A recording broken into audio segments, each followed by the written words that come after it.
Eu vi uma notícia esses dias agora que chamou minha atenção. Eu não sei se algum de vocês conhece. Quem já ouviu falar do relógio do Apocalipse, o relógio do fim do mundo? Alguém? Já? Professor de história ali, é lógico, né? Tem que saber. O relógio do Apocalipse foi um relógio, foi algo criado pelo Boletim dos Cientistas Atômicos em 1947. E eles criaram esse relógio para poder medir quão perto a humanidade estava do fim dos tempos. E naquela época era a preocupação maior, a guerra, a corrida armamentista, né? A coisa das armas atômicas, nucleares que estavam ali começando, e todo esse medo de que algo dessa magnitude pudesse acabar com a vida no planeta. Então esses cientistas, baseados, né, no que era o mundo naquela época, eles criaram esse relógio e colocaram um relógio que ele estava às 23h57, 58, eu anotei aqui, eu não lembro agora, eu anotei. Mas eu acho que era 23h57, acho não, está aqui na minha cola. 23h57, o relógio estava em 1947. E meia-noite, para esses cientistas, seria o fim da raça humana. Então a gente estava muito perto desse acontecimento catastrófico. Eu vou botar minha colinha aqui, porque tem algumas coisas que eu posso me esquecer. Então, perdi. Ah, está aqui. 23h57 não, 23h56, se eu não me engano. A cola aqui era outra coisa. Mas o que eu quero dizer é assim, essa semana, depois de muitas idas e vindas, se você procurar na internet lá, tem ano a ano quanto esse relógio foi adiantado e quanto ele foi atrasado. De acordo com o que eles acreditavam que era a beira do caos, com uma melhoria na paz, esse relógio ia para frente ou para trás. E esta semana, esses cientistas adiantaram o relógio em 2 minutos. O relógio estava em 23h55 e ele passou para 23h57 agora. Então, faltam 3 minutos para o fim. Só que a preocupação deles agora, ela é um pouco menor no que diz respeito à guerra nuclear, apesar de ainda existir essa preocupação, mas ela passa a ser maior com o aquecimento global e essas coisas todas que a gente tem visto aí, e esses ditadores que têm acesso aí a armas nucleares e tal. E aí o que me chamou a atenção foi isso, foi cientistas que, né, até então não se disse se eles são cristãos ou não, se acreditam em Deus ou não, mas estavam muito preocupados que o fim está próximo. Eu acho que não é nenhuma novidade. Não estão falando nada que a Bíblia já não diga há muito tempo, né? Então, a preocupação deles é que as potências e os países comecem a tomar algumas atitudes para que esse relógio possa ser atrasado. E porque todos têm medo do fim. Todo mundo tem medo de morrer, principalmente uma morte que se anuncia aí ser bem terrível, né? E quando eu estava vendo essa notícia, eu peguei, comecei a viajar assim um pouco e falei, bom, mas isso vai acontecer. Vai chegar um momento que o caos vai se instaurar. Vai chegar um momento que o anticristo vai se manifestar. Nós estamos realmente muito perto do fim. E aí eu senti no meu coração assim do Senhor que a preocupação deles era evitar que isso acontecesse, era tentar ganhar tempo, né? E aí foi muito claro assim o que o Senhor falou no meu coração. E você? Você quer esperar? Quer que isso se atrase? Ou assim, como se a gente estivesse batendo papo. E eu fiquei sentado assim na cama e Não sei. Sinceramente, Senhor, eu não sei. Porque por um lado, quem é que não quer ver o Senhor retornando? Quem é que não quer ter um encontro com aquele que morreu por nós, aquele que pagou o preço pelo nosso pecado? Mas por outro, apesar disso aqui ser uma luta, ninguém quer morrer, né? Eu acho que não, salvo raríssimas exceções. Então, aquilo, eu comecei a pensar e comecei a meditar no que aqueles homens, né, estudaram e tal, se basearam e chegaram nesse final, e tanta gente olhando para eles como que, pô, vocês são os inteligentes, vocês são, mostra para a gente aí qual é o caminho, o que a gente faz para escapar disso. E aí, eu começo a pregação, me veio uma palavra que está em 2 Coríntios, se você quiser abrir aí, para seguir, e que me fez pensar, me fez meditar. 2 Coríntios capítulo 3, versículo 2.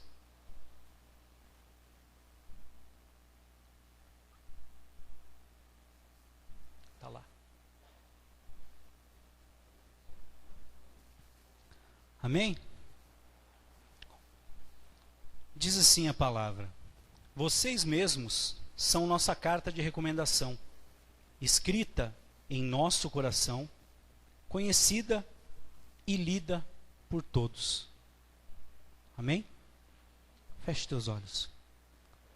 Senhor, aqui está a tua palavra, Deus, e eu me coloco não na tua presença, Senhor, porque nela nós já estamos desde que nós acordamos nessa manhã, Senhor. Mas eu me coloco na posição, não porque eu sou, porque eu sei, ou porque eu posso, Senhor, mas na posição em que o Senhor me colocou nessa noite. Para que nessa noite eu seja, Senhor, um instrumento, a tua boca falando à tua igreja, Senhor. Que as palavras a serem ditas, Senhor, não venham de mim, não sejam de mim, mas que a tua igreja, Senhor, possa reconhecer nessas palavras a tua boca falando, Senhor. Fala conosco, Pai. Fala comigo em primeiro lugar. Deus querido, conserta aquilo que precisa ser consertado, Senhor. Encoraja aquele que precisa ser encorajado, Senhor. Toma o teu lugar, Senhor, e que tudo, Senhor, que eu fale, seja não só do jeito, não só o que o Senhor quer, mas do jeito que o Senhor quer. Que eu glorifique o teu nome nessa noite, Senhor. Que o teu nome seja glorificado, que tu cresça, Senhor, e que eu diminua, porque eu nada sou, Senhor. Eu sei que nada sou. Eu sei que nada posso sem a tua misericórdia, sem a tua mão sobre mim. Então eu te peço, guia, Senhor, os meus lábios, guia, Senhor, o meu entendimento, para que eu fale apenas e tão somente o que tu queres que eu fale. É o que eu te peço em nome de Jesus. Amém, Senhor. Então esse texto, se você já leu, se você não leu, leia depois. É uma palavra de Paulo para a igreja de Corinto. E ele começa o capítulo falando justamente sobre as tribulações, as lutas, as dificuldades que Paulo e Timóteo sofreram. E ele fala desse encorajamento que ele passou a receber. E que essa luta que eles estavam passando, o encorajamento que eles receberam, fosse, na verdade, para que eles, Paulo e Timóteo, encorajassem a outros. E também para nós hoje.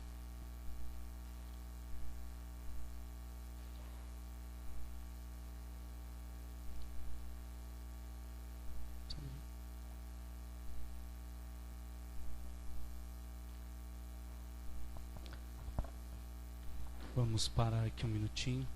Queridos, estenda a tua mão para Josi. Vamos orar.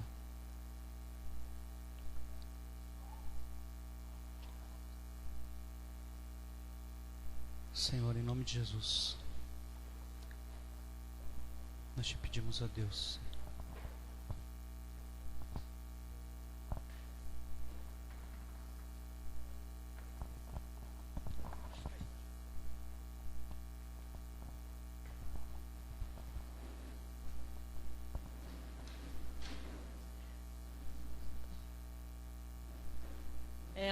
Ela tem falado que a pressão dela tem baixado muito, aí ela falou que a pressão dela estava baixa.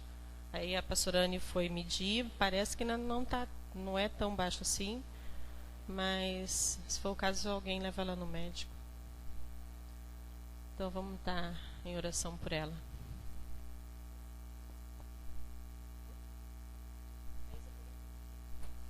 É só um pouquinho, gente. A mensagem continua.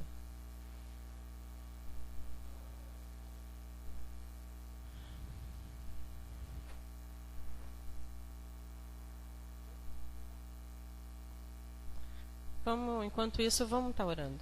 Senhor Deus e Pai, colocamos aqui diante da Tua presença, Senhor, a Tua serva.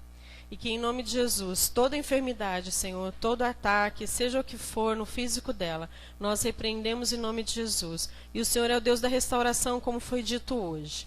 Restaura, Pai, o físico da Tua serva. Se for, Senhor amado, pressão, seja o que for na área médica, Pai, que o Senhor entre com a cura, que o Senhor entre com a restauração, que o Senhor entre, Senhor amado, com a Tua provisão na vida dela.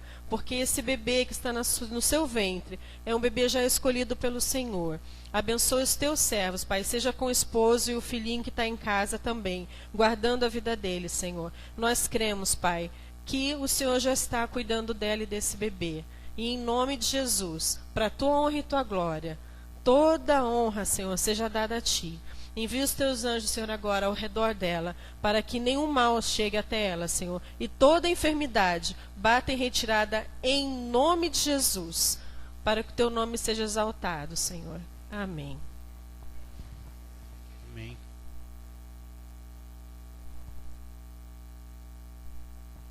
Bolsa dela, pegou?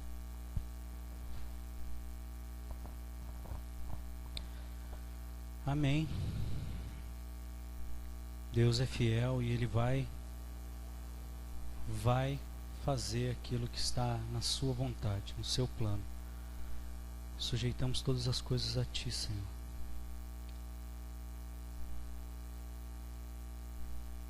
Vamos tentar voltar para cá. Então, tribulações. Paulo falou aos coríntios sobre as lutas e as tribulações que eles estavam passando, que eles passaram na província da Ásia. E eles passaram muitas dificuldades e que eles tinham recebido o encorajamento e que as lutas que eles estavam passando, as dificuldades que eles estavam passando, e Paulo fala isso no texto, iam além da sua capacidade de suportar. E aí, ao invés de murmurarem contra o Senhor, ou mas Senhor, por quê? Por quê? Por quê? Por que eu estou passando isso? Por que eu estou passando aquilo?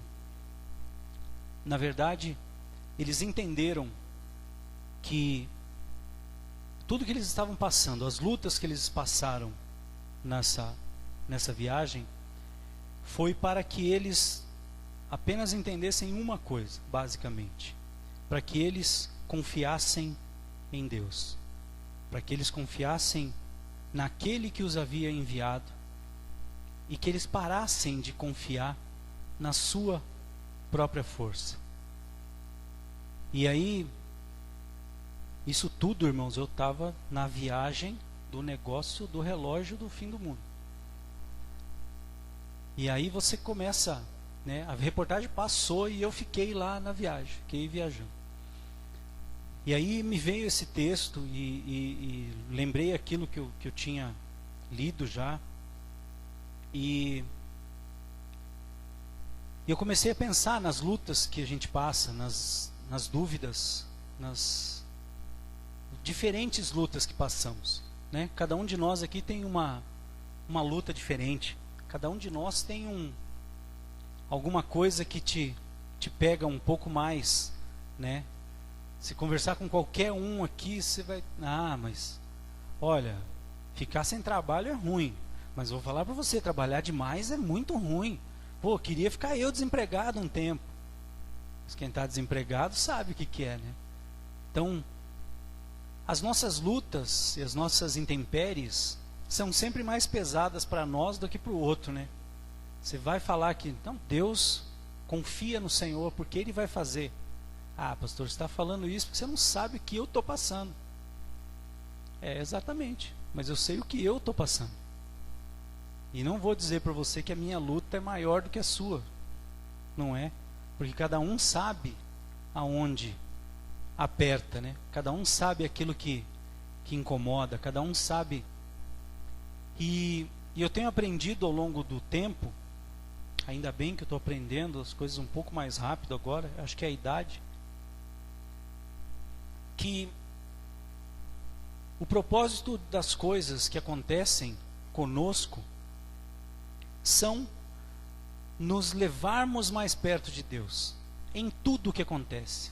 Seja essa coisa boa, ou seja ela ruim, o propósito de todas as coisas é levar-nos mais perto de Deus. Nos momentos felizes, chegarmos para Deus e nos alegrarmos com Ele.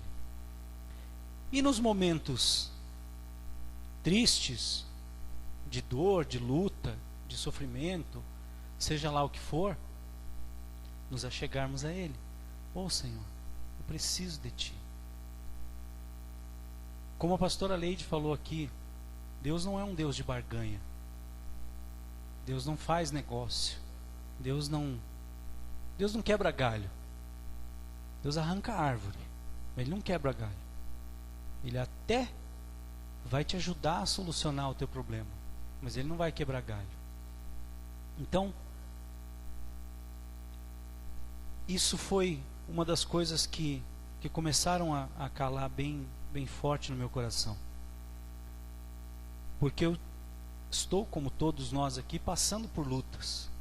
Todo mundo aqui está. Não tem ninguém aqui que não esteja passando por algum tipo de adversidade. Mas, como Paulo e Timóteo entenderam lá atrás, aquilo que eles estavam passando eram para que eles confiassem mais em Deus e menos neles. A palavra não diz o que era, no que era que eles não estavam confiando em Deus e sim confiando neles. Mas a palavra diz que o propósito do que eles estavam passando é para que eles confiassem mais em Deus. E, outra coisa, para que a luta que eles passaram e o encorajamento que eles receberam servisse de encorajamento para outros. Então a luta que eu passo,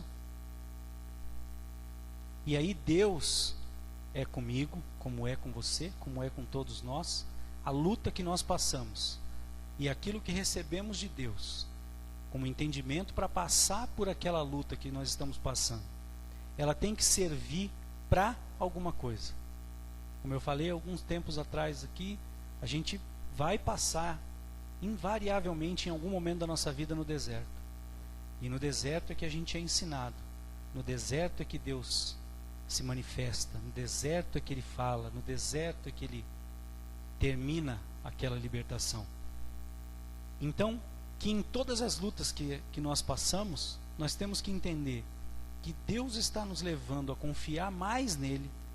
Porque quando você está na luta, você não consegue, não dá para contar. Em muitos momentos, você não tem ninguém para contar. Então é nesse momento que você está no fundo do poço. Dê glória a Deus. Porque se você está no fundo do poço, aí você entendeu que não tem ninguém para você chamar. É só Deus. E no fundo, não dá para ir mais para o fundo. Do fundo, você só tem como subir. Não tem como descer mais. Então tá ruim. Pô, tô no fundo do poço. Pô, glória a Deus então que você está no fundo do poço. Porque do fundo do poço só tem lugar para você subir. Então, foi uma das coisas que Deus ensinou a Paulo e Timóteo para confiar nele.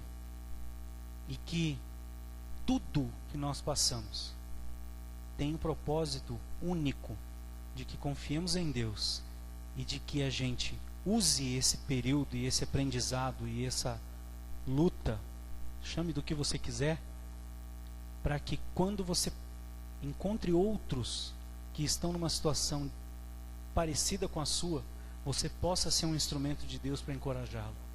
Assim, ó, isso aí que está passando, eu sei como é que é. Eu já estive onde você esteve. E o Senhor é fiel para tirar você daí como foi para me tirar. Deus é amor, mas Ele precisa de nós para sermos instrumentos de amor, para que demonstremos o amor e a misericórdia de Deus para com os outros. Hoje a gente conversava, a Nathalie está em casa esses dias lá, e ela estava falando de uma menina que estudou com ela no SESI, que crente assim, debaixo d'água, de os amigos fazerem alguma coisa errada, né? Ela, não, porque o Senhor não gosta disso, não, porque o Senhor, não. Menina crente até, não podia ver ninguém fazer nada errado que estava ali. Não, diz, olha, o mundo dá voltas, o tempo passa. Ela se mete com um cara, né, 3 meses depois de conhecer o camarada, bebe, usa droga, virado do avesso. Para resumir a ópera, a menina aparece bêbada na escola para estudar. A mãe não aprova, ela casa com esse sujeito. E descambou. E aí, uma das coisas que eu até falei para a Nathalie lá conversando, invariavelmente, em algum momento da nossa vida, ou a gente vive o que prega, ou a gente prega o que vive. Então, em muitos momentos, ela não falava para as pessoas, olha, não faça isso, o Senhor, pô, Ele é tão maravilhoso. Ela não foi um instrumento de paz, ela foi um instrumento de julgamento na vida de outros. E aí, chegou um momento que ela passou por aquilo que ela passou. E, pelo visto, ainda está passando, né? E assim, é uma das coisas, eu até nem falei isso com a Simone, que foi agora um pouco antes de eu vir para cá, que eu estava pensando nisso. E eu acho que a gente tinha, né, e a gente vai fazer isso, visitar a mãe dela, porque a gente passou por algumas lutas há um tempo atrás.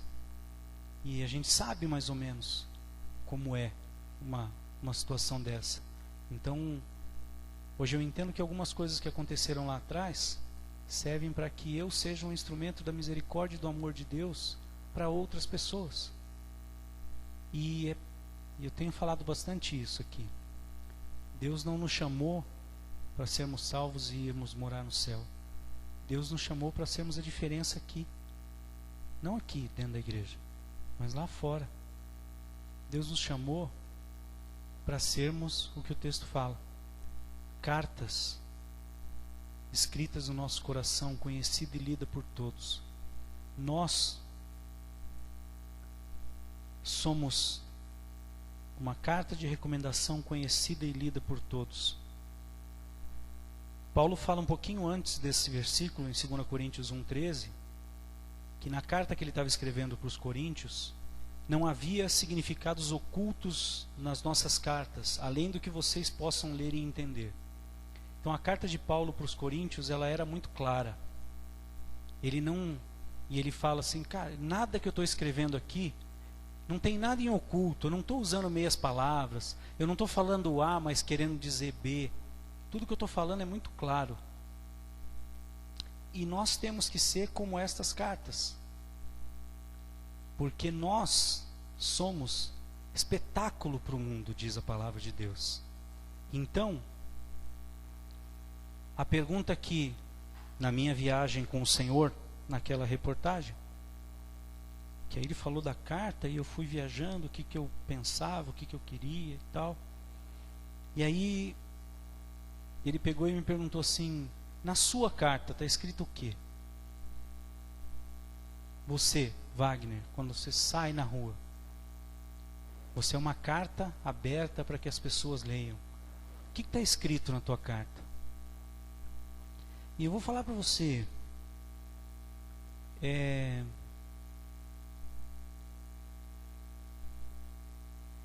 um negócio meio complicado, cara, que quando você começa, entenda bem, não estou dizendo aqui que eu sou mais do que, nossa, não é isso. Quem me conhece sabe que não é isso. Mas é impressionante quanto mais perto você começa a chegar do Senhor, quanto mais perto você começa a buscar do Senhor e falar: Deus, sabe, se manifesta a mim, mostra para mim quem eu sou. Senhor, fala o que precisa ser corrigido em mim. Ou Senhor, eu quero estar mais perto de você. É impressionante como as coisas que você faz de errado, elas se acendem assim de um jeito tão grande. E quando o Senhor me perguntou o que estava escrito em mim, cara, eu fiquei com vergonha na hora. Porque em muitos momentos a carta que leem de mim não é aquela que eu gostaria que as pessoas lessem. Em muitos momentos a carta que está escrita aqui, eu tenho certeza que muitas pessoas, se tivessem a oportunidade, pessoas que eu cruzei na rua, às vezes no trânsito, ou às vezes, né, em alguns momentos, se entrassem aqui na igreja, aquele cara está pregando, que é pastor? Que acabou, meu Deus, esse cara é pastor? Então, só que isso me deixa com vergonha, né? Eu fico imaginando a vergonha que eu teria, né? Um dia na rotatória aqui embaixo, cara, eu errei mesmo, me enganei, passei direto, e o cara passou e me chamou de meia roda. Nossa, eu fiquei muito indignado com ele. Ele é o seu meia roda. Vou falar para vocês, eu falei muito, o cara não ouviu nada, na verdade. Eu falei dentro do carro com o vidro fechado, né? Ele não ouviu nada assim, mas o Senhor ouviu, né? Mas eu saí da graça. Meia roda? Você está pensando? E aí é impressionante como quando você chega para o Senhor e fala assim: pô, Deus, eu quero ser mais parecido contigo. Deus, me mostra o que eu faço para ser como o teu coração. Aí ele fala assim: é muito massa, filho, eu te amo tanto, como você faz isso, mas eu morri na cruz por você, mas você tem umas horas que você me mata de vergonha. E aí eu comecei a pesar isso, e o quanto isso tem me incomodado, e como isso me incomodou hoje de novo, quando eu estava terminando a mensagem, o esboço daquilo que eu pensei em falar, que já mudou bastante coisa, inclusive. Mas Deus foi ministrando no meu coração, e durante o louvor,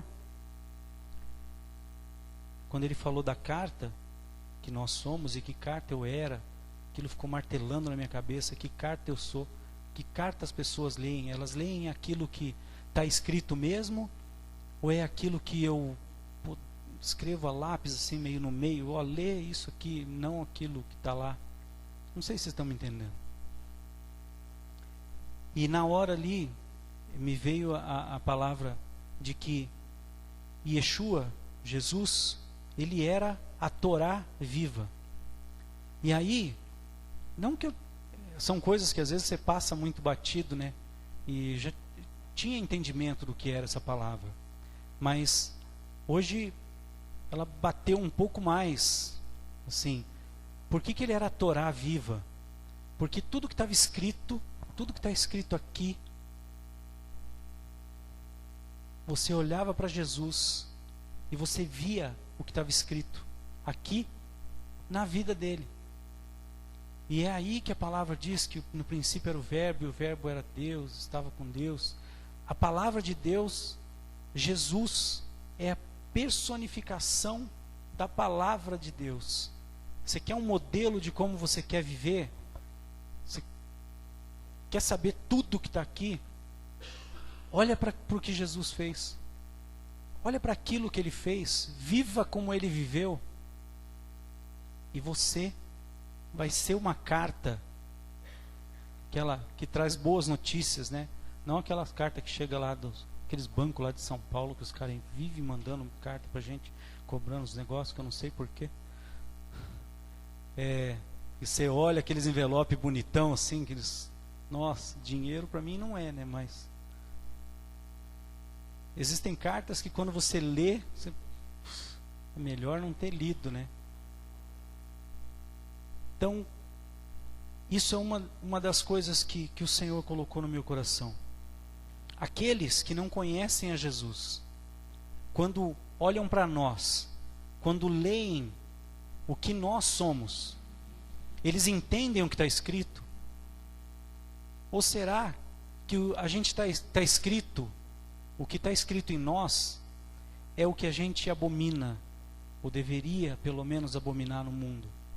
Será que no meu trabalho, será que na minha faculdade, será que no supermercado onde eu vou, será que na minha escola, será que onde eu vou, as pessoas estão lendo a carta viva que é Jesus? Será que é essa carta que eu estou deixando com que as pessoas leiam? Ou será que é sei lá o quê?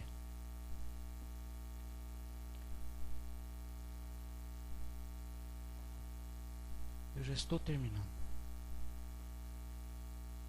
A gente, e isso o Senhor falou também muito, muito no meu coração, que a gente tem que, eu particularmente, tenho que ter a vontade, o anseio, o desejo de crescer espiritualmente, crescer de verdade, sem, sabe, a gente às vezes se prende em tantas coisinhas, a gente é tão sarna às vezes com tanta coisa, e a gente cai às vezes em dois erros distintos, mas no fim iguais, porque ou às vezes a gente é muito sarna e quer o troço muito, e eu sou muito assim, eu sou muito chato, cara, eu gosto das coisas, sabe, eu sou muito chato, mas às vezes a gente é permissivo demais, a gente cai em erros completamente distintos, mas que levam a gente para o mesmo buraco, sabe? Ou a gente é, e a palavra de Deus até diz isso, não seja justo demais, sabe? Você, demais, tudo que é demais faz mal. A palavra de Deus, ela veio para trazer a gente para um equilíbrio, entende? Equilíbrio, isso aí. Porque esse crescimento espiritual, ele não é fácil, ele é doloroso, cara. A partir do momento que você faz assim, vou te dar um negócio, o caminho das pedras. A partir do momento que você fala assim, Senhor, eu quero viver como o Senhor quer. Eu quero fazer o troço, sabe assim, vai doer. Pra caramba. Porque tem coisas que Deus tira sem anestesia, porque não tem outro jeito de tirar. Tem coisas que Ele não anestesia, tem coisas que Ele não alivia, porque Ele não pode compactuar com as coisas que eu faço de errado. Ele não pode compactuar com as coisas que eu falo de errado. Deus é um Deus santo. Santo. Ele não pode compactuar com as coisas que eu acho, com as coisas que eu imagino ser. Ele é Deus. Ele sabe tudo. Não tem nada que eu possa ensinar para Ele. O barro, como eu falei aí uns dias atrás, nunca vai virar poleiro. Eu falo, o que você está fazendo? O barro é barro. E esse processo de moldagem, de aprimoramento pelo Espírito Santo, ele é muito doloroso. Mas o nosso Deus é um Deus de propósitos e de processos. E já tem aí bem uns 3 ou 4 meses, 3 meses pelo menos, que eu tenho sentido muito forte do Senhor, e visto por tudo que é pregado aqui nos últimos 3 ou 4 meses, que Deus está, sabe, levando a igreja para um processo, para um processo de amadurecimento, para sabe quando os boiadeiros têm aquele rebanho enorme, tem que fazer o rebanho passar numa porteira, e eles vão afunilando, levando aquele para um caminho. Deus tem falado conosco. Se você pegar as pregações que foram feitas aqui, todas, independente de quem tenha pregado, uma acaba dando um gancho para outra, uma complementa alguma coisa do que foi falado. Então, eu acredito sim que o Senhor está trazendo para nós, a cada dia, um novo entendimento. Às vezes, né, a gente conversa um pouco e vai escutando as pessoas falarem algumas coisas e vai vendo, e como uma coisa vai se encaixando na outra, e como situações vão acontecendo, e como o inimigo tem se levantado para que as coisas não aconteçam. E aí eu faço um gancho aí naquilo que a pastora falou do jejum e da oração. Faça parte, faça, ore, interceda por essa igreja, interceda pela igreja do Senhor, independente da placa que ela tenha, para que a igreja do Senhor se estabeleça verdadeiramente nessa cidade, para que a igreja do Senhor prevaleça, porque a igreja é do Senhor.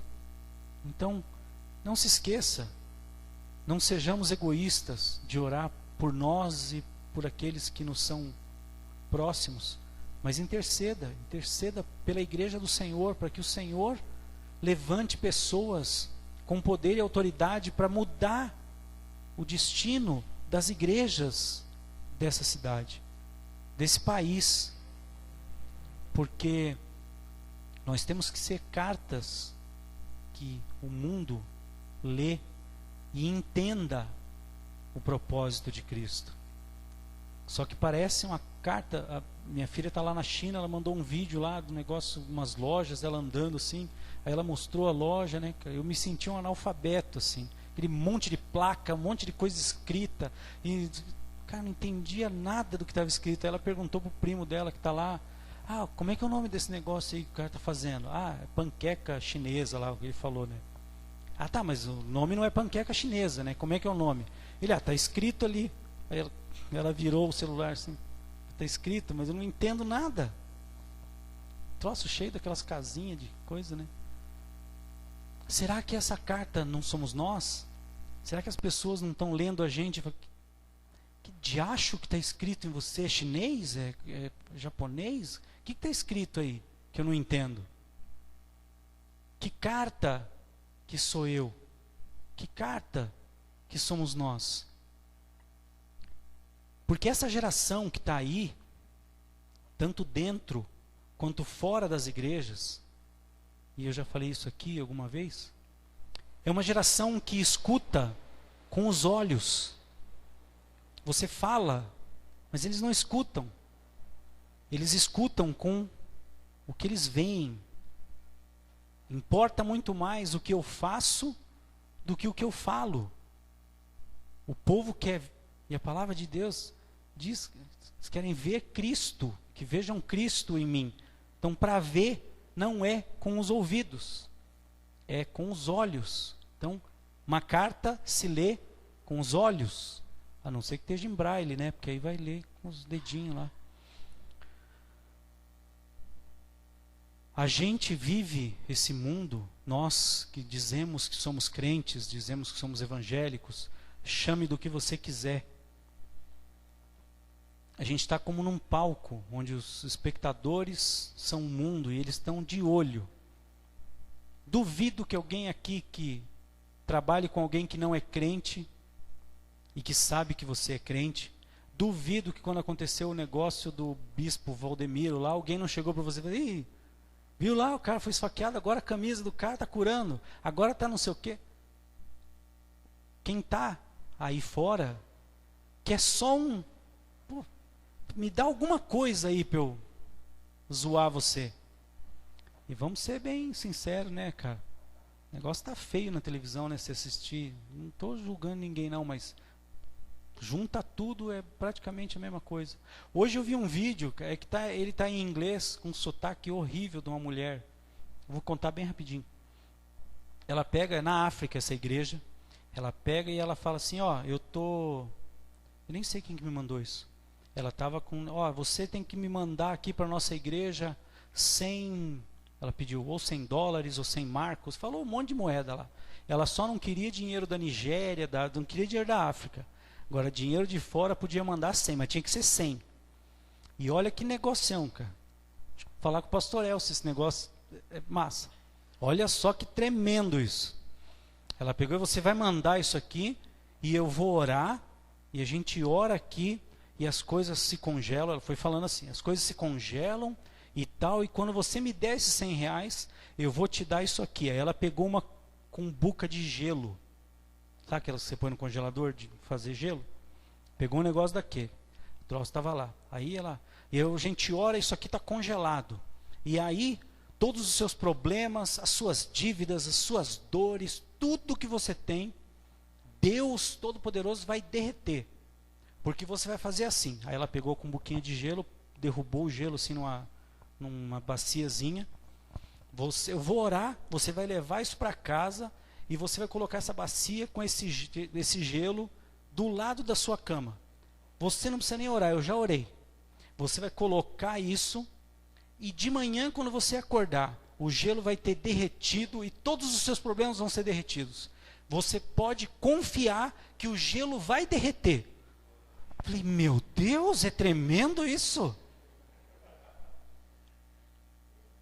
Impressionante. Falei, cara, se ela falasse assim, você vai pôr o gelo, eu já orei, o gelo não vai derreter e os seus problemas vão embora, aí eu começava a ficar na dúvida. Agora, e a palavra dela foi assim, cara, você pode confiar que o gelo vai derreter. Eu falei, cara, que tremendo. O gelo vai derreter. Na África, se fosse no Polo Norte, né, cara? Fala assim, o gelo vai derreter. Aí também, isso aí eu acreditava. Se ela morasse num iglu, botei o gelo aqui, eu vou orar e o gelo vai derreter. Aí eu botava fé. Mas agora você imagina se algum doido tem uma ideia, pega essa ideia, traduz para o português e traz essa ideia brilhante para alguma igreja. Quantas pessoas você acha que vão comprar esse troço? Aí o que é pior, quem não é crente pega um negócio desse e mostra. Isso aqui é pastor, olha aqui. Que carta somos nós? Porque a concorrência, ela é desleal, cara. Vou falar para você, eu sou falho pra caramba, eu erro bastante, mas eu vou falar. Os caras na televisão também alivia para nós. A gente pode pecar bastante, porque os caras lá eles pisam na bola com força. E aí você diz que é crente. Você é crente. Você é da igreja do Valdomiro? Ou você é da igreja lá que faz os templos casa do templo de Salomão? Você é da igreja do RRRR? Queridos, assim, entenda bem o que eu estou dizendo. Eu não estou julgando ninguém. Não estou. Eu posso julgar a palavra. Eu posso julgar o que eles pregam. Julgue a palavra, não o profeta. Cada um, em um certo momento, vai dar conta de tudo que fez e de que falou. Inclusive eu. Cada um vai dar conta. Então, a gente precisa orar por eles também.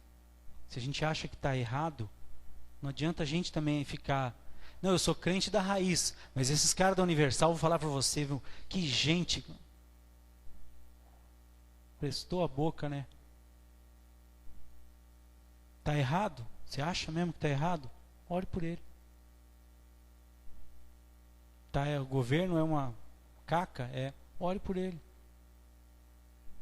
Apesar que o Temer é um negócio meio difícil, né? Porque dizem que ele é satanista. Então, não sei. A briga vai ser boa. É um jejum e oração forte. Mas a gente é espetáculo. A gente A gente é peça de teatro, tá todo mundo com o olho na gente. E aí, a gente é diferente? A gente é uma carta escrita por Deus? Ou a gente é uma revista pornô? A gente é O que a gente é? O que estão lendo na gente? O que a palavra de Deus diz?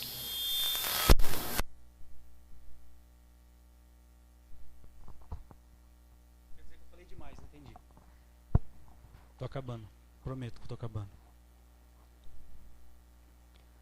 O leitor que está lendo essa carta, que somos nós, para ele, importa muito o que a gente faz, importa muito o que a gente fala, importa muito, até o que a gente veste importa muito. Tudo importa. Aí, mas se o seu irmão te escandaliza, não faça. Mas o meu irmão podia cuidar mais da vida dele. Beleza, ore por ele então, para que ele pare de cuidar da vida. Mas se algo que você faz escandaliza, não faça.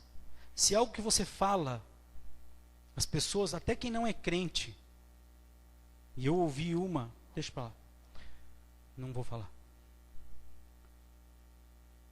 Mas tem gente que não é crente, que a hora que vê você, que a hora que vê como é que você se porta, é crente? Com aquela boca? Mas até eu que sou do mundo não falo tanto troço que... Não estou pregando aqui costume. Olha, rabo de cavalo sai até o tornozelo e sovaco cabeludo. Não. Mas a palavra de Deus diz que tudo a gente tem que fazer com ordem e decência. Tudo. Não é qualquer coisa. E eu falei aqui e falo de novo. Deus quer ser adorado. Nós temos que adorar a Deus como Ele quer e Ele merece ser adorado, não como a gente acha que Ele deve ser adorado. Então, não estou aqui querendo, olha, não pode deixar o braço de fora, hein? Os irmãos vão ver aí. Não. Mas tudo a gente tem que fazer, porque a gente é um espetáculo. Tudo. Em tudo que a gente faz. Qualquer coisa que a gente fale. Ou, se por acaso algum dos irmãos aqui for lá na minha casa, a gente está batendo um papo, conversando e tal, e eu sair falando meia dúzia de coisas, e fazendo algumas coisas, os irmãos não vão sair de lá assim, pastor falou que, nossa, pastor é tão benção lá, quando fica falando os negócios lá, dando burdoada em nós, aí quando chega... Ninguém pensa, não? Sou só eu, sou pecador. Ninguém pensa? Tá. Existe uma coisa, e com isso eu encerro, que a gente ouve bastante aqui, e entendam em nome de Jesus o que eu vou falar. Do mesmo modo que a igreja evangélica deturpou o sentido da graça, que se acha que graça é um oba-oba. Estou na graça, não estou na lei. Negócio de lei, isso é coisa para judeu. Estou na graça, eu posso fazer qualquer coisa, eu estou... não preciso, estou na graça. E a gente já falou aqui, né? A graça é mais pesada que a lei, porque na lei, adultério é quando o homem deitava com a mulher. Na graça, adultério é quando o homem olha para a mulher com um pensamento maldoso. A lei é mais pesada que a graça? Acho que não. Mas existe algo que, e eu concordo em gênero, número e grau com isso, que o pastor Elcio, e a gente fala aqui, que a gente tem que saber quem nós somos em Cristo. Só que em alguns momentos, este saber quem eu sou em Cristo tem sido deturpado. Ele está, às vezes, em algumas coisas, ele serve como uma muleta para ou uma licença para eu pecar. Não, eu sei quem eu sou em Cristo, então Só que o sentido que o pastor Elcio fala e que a gente quer dizer aqui, não é esse não, tá? Eu sei quem eu sou em Cristo. Se você sabe quem você é em Cristo, isso é muito sério. O peso disso é muito sério. Então, a gente tem que tomar, só quem me julga é Deus, né? Hashtag só quem me julga é de Deus. Pisa no freio aí um pouquinho. A gente não pode deturpar o saber quem nós somos em Cristo, como a igreja deturpou o uso da graça. Não é um troço, como eu falei aqui também já, que o sangue de Jesus não é um repelente contra mosquito, não é um desodorante que pequei, Senhor, me cobre com teu sangue, em nome de Jesus, amém. Como se aquilo fosse um negócio sem valor. Então, quando nós sabemos quem nós somos em Cristo, a responsabilidade disso, ela é muito maior. Ela é muito maior.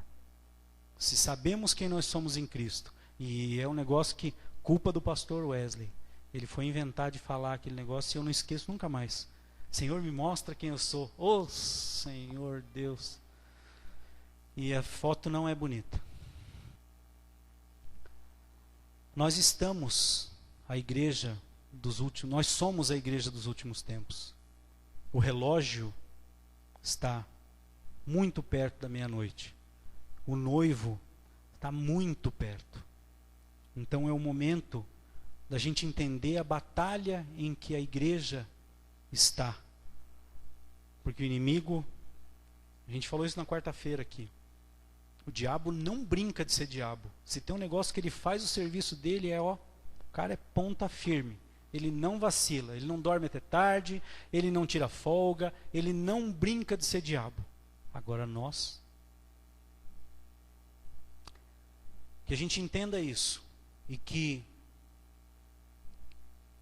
sempre que a gente puder, a gente pare um pouquinho e dê um tempo antes de decidir, antes de falar ou antes de fazer qualquer coisa, para que a gente dê um tempo para que o Espírito Santo ministre no nosso coração, para saber se o que a gente vai falar deve ser falado, para saber se o que a gente vai fazer deve ser feito, para saber se aonde a gente vai, devemos ir.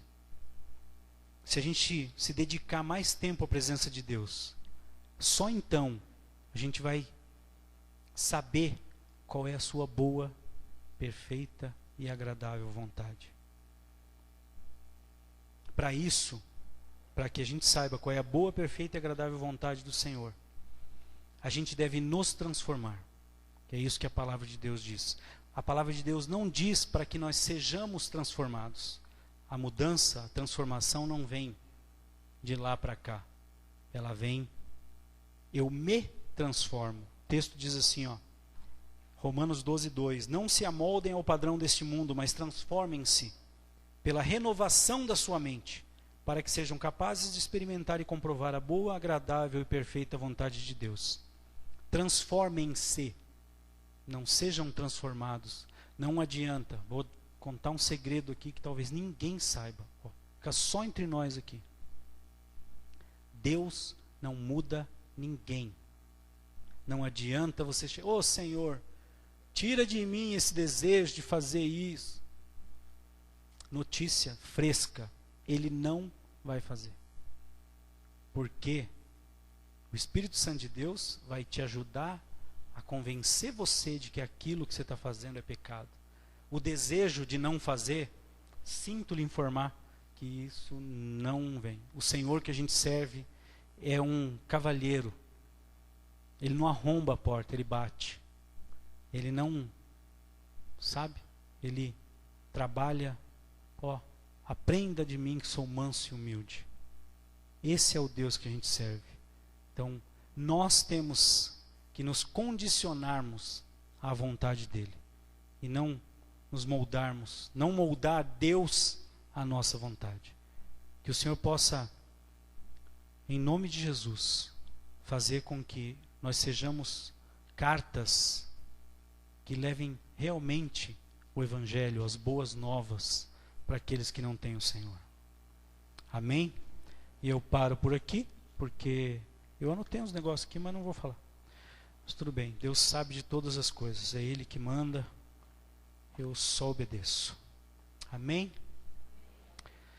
Aplauda o Senhor, glorifica o nome dEle. Senhor, amém. Entregamos a Tua palavra, Senhor. Ela é Tua. Que essa palavra fique gravada, Senhor, nos nossos corações, nas nossas mentes, que nós possamos ser instrumentos, Senhor, de transformação, que nós possamos ser cartas, Senhor, que levam as boas novas a este mundo, Senhor. É o que eu te peço e te agradeço em nome de Jesus. Amém.